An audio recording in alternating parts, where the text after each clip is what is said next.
Hey students out there, if you're in the junior intermediate division of elementary school and maybe you're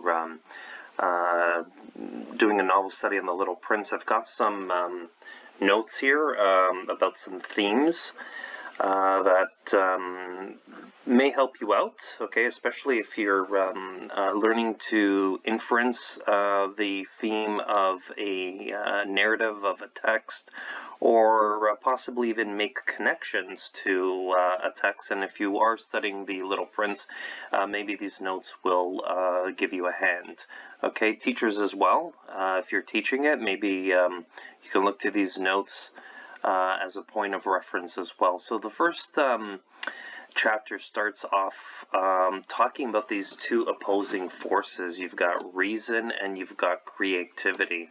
Reason is associated with adults who seem to concern themselves with facts, figures, serious things, matters of consequence, whereas creativity is associated with children who, you know, are more curious. They have a sense of wonder, they're imaginative, and they're always questioning, asking why.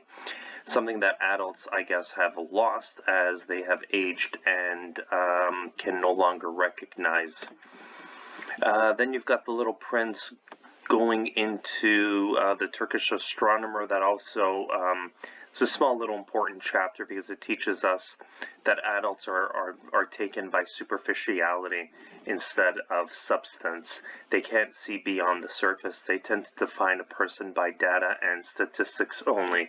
This was the astronomer that was dressed in his native attire and wasn't taken seriously by others. So, you know, we tend to look at the surface instead of really looking at the substance.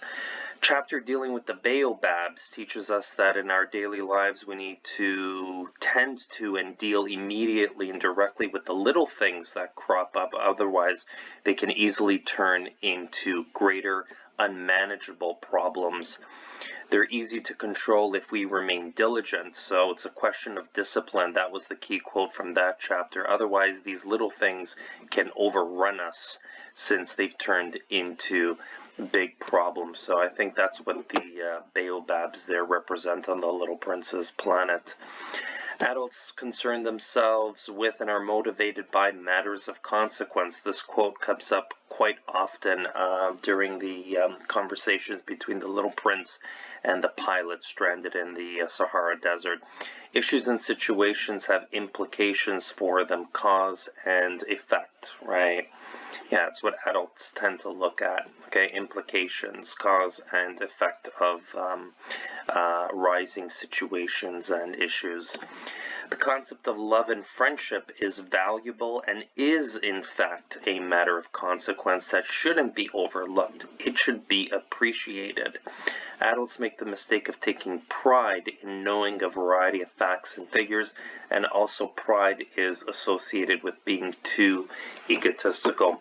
This is just a fantastic little book by, originally written in French by Saint Antoine de Exupery, translated in so many different languages, really lends itself to both an elementary school level as well as a high school level. You've got a quote there, it is so mysterious, it is such a secret place, the land of tears. I have a little YouTube video about this specific quote. Check that out. It's also in the St. Simon content, so have a look at that. Basically deals with the concept of empathy, okay, and trying to relate to another person. The chapter about the rose, this teaches us that oftentimes we are much too proud to show others our vulnerabilities or our insecurities or tenderness or sensitivity or anxieties, basically our true selves.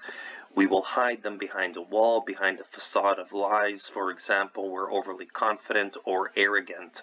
In the case of the rose, she was overly pretentious and vain, trying to be something you really aren't. This novel, again, I think it was written in the 40s. Issues, themes, messages, very much relevant today, still exist today. Okay, This exchange with the little prince, like all relationships, can lead to misunderstanding and mistrust. The Rose, perfectionist that she was, didn't want to be humiliated when caught in a little white lie about, I guess, what planet she came from, and turned things around on the little prince, laid a guilt trip on him to make him feel, yes, guilty. We fear being judged by others. How true is this still today? We fear being judged by others. Absolutely.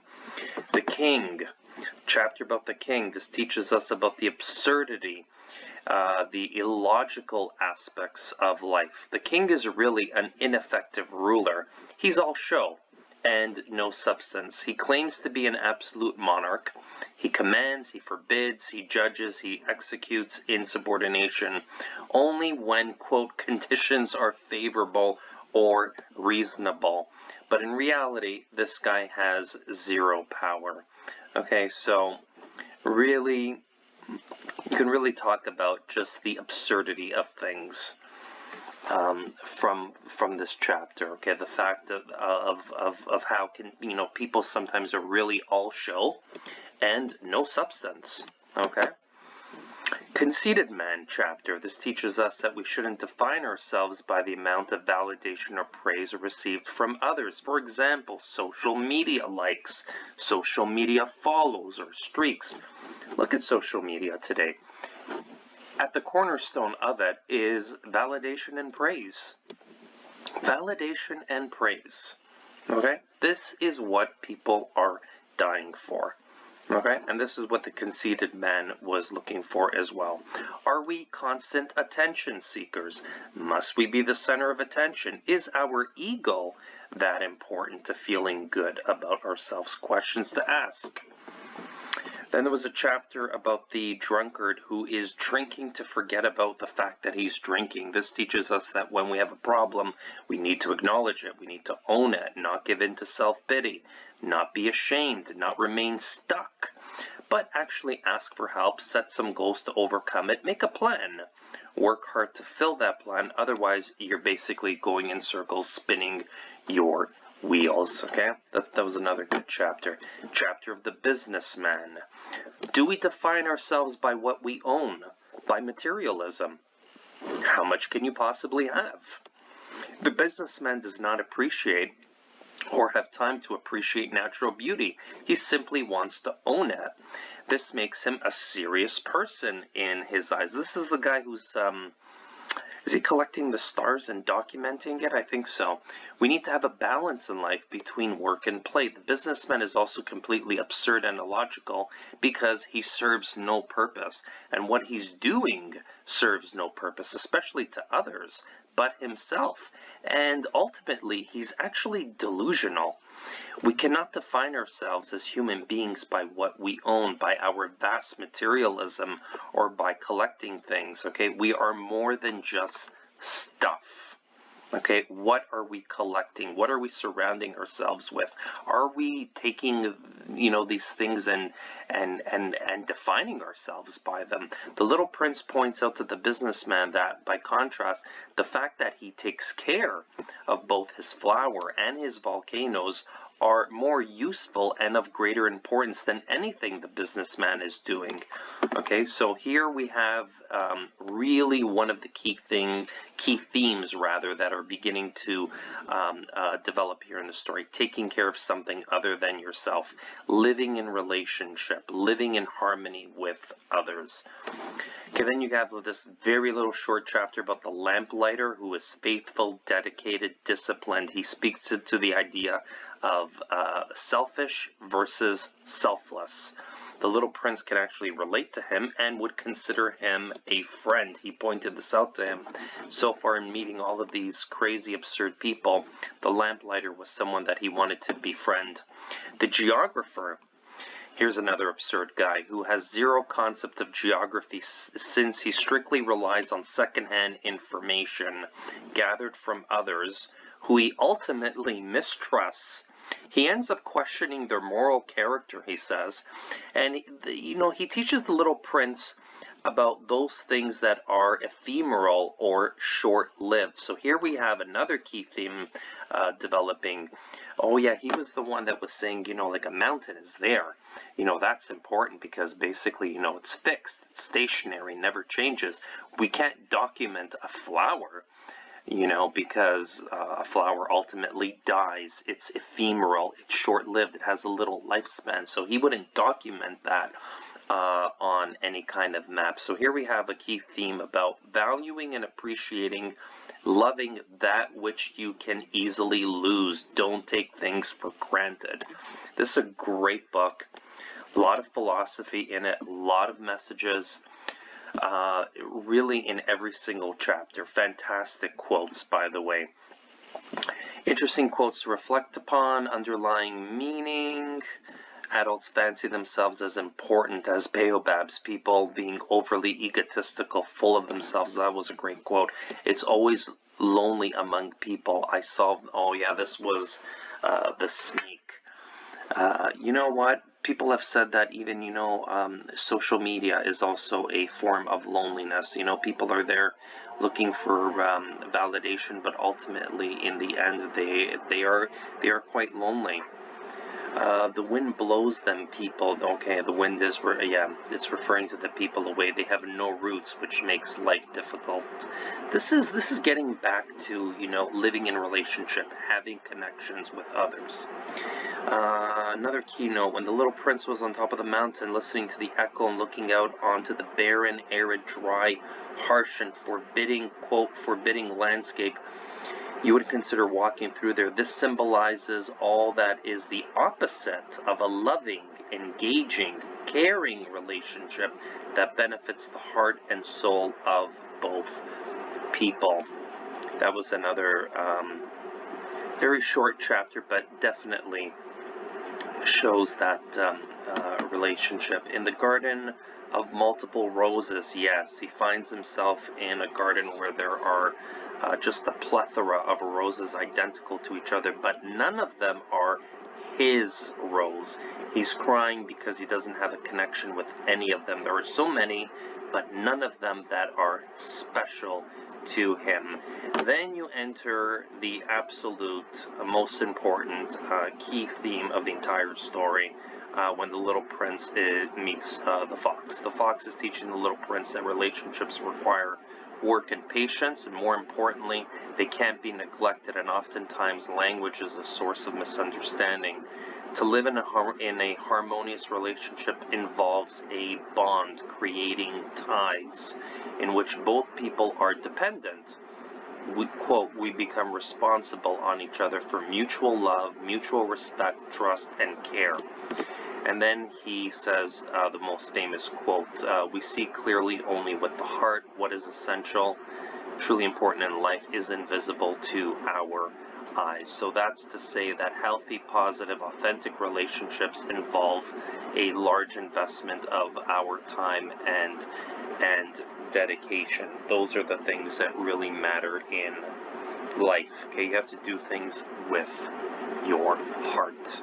Okay, so when you are involved in a relationship, like even just a very close friendship, you are investing your time, you're investing your heart, you're investing care, trust into it. This is really at the heart of the story.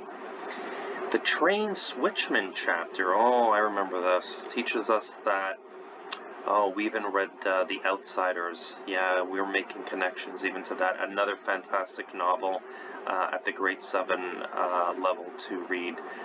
It's definitely on the grade 7 list. The Outsiders, we become as adults part of the rat race. Rat race, this is a quote from S.E. Hinton's novel, The Outsiders. Rat race is the perfect name for it, she said. I think this was Cherry Valance. We're always going and going and going and never asking where. Instead, it suggested that we stop, take time, and appreciate life in the world around us. For example, children are taking in their surroundings through the train window or appreciating the rag doll that they're carrying with them. This was back in the Little Prince. This all goes back to the concept of work versus play balance. Trains pride themselves on keeping time. Yes, it's important to maximize time for efficiency, but we also need to take time out for ourselves, okay? Practice self-care and what we consider to be important, not just the vicious work cycle. Okay, so definitely students, you can also make connections between books that you are reading during the school year, because a lot of them have overlapping themes. The Little Prince points out that what makes, for example, a house, stars, or the desert beautiful is actually invisible. Within each could be a memory of something fond to you that awakens something in your heart. I think this was about what is beautiful about the desert is that it hides a well someplace. I think that was the quote that I was referring to when I wrote this note here.